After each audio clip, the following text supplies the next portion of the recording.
Ready? Start. The difference in the concept of joint tenancy and tenancy in common has again been considered and explained in detail in Harish Tandon Supra, a three-judge bench of Apex Court. Considered this question.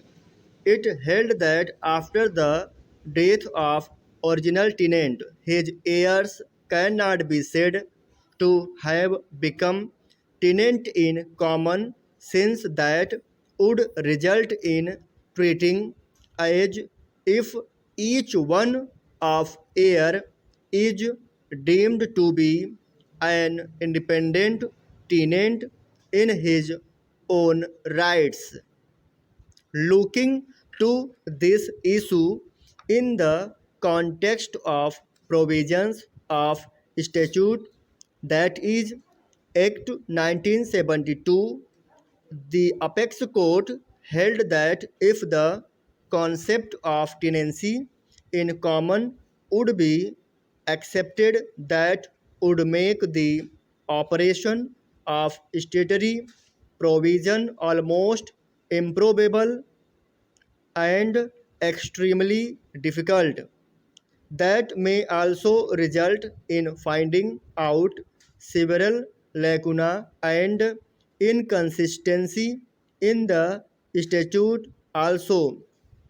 Such a situation cannot be perceived with reference to section 20 bracket 2 of Act 1972. The court discussed various grounds on which the landlord has been given a right to seek ejectment of tenant from a building and held that concept of tenancy in common shall render application of various provisions improbable. The court discussed this aspect in detail in para 23 and thereafter took the view that earlier decision in H.C. Pandey Supra has taken a correct view that after death of original tenant, tenancy rights devolved on the heirs of deceased tenant jointly. The incidence of tenancy is same as those enjoyed by original tenant.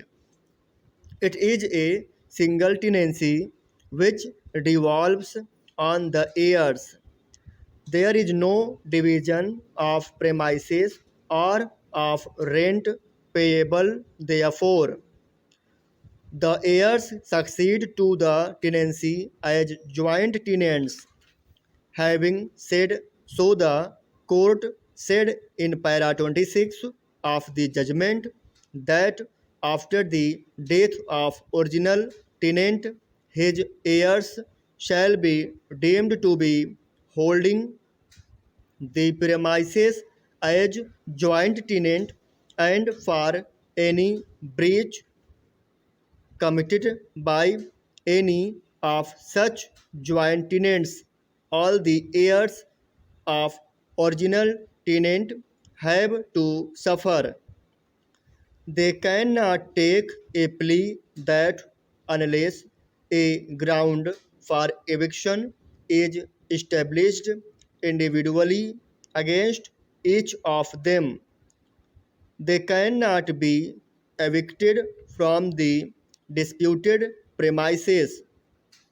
In this context, the court also held that quiet notice served and received by one co-tenant is sufficient and need not be given individually to each two co-tenant.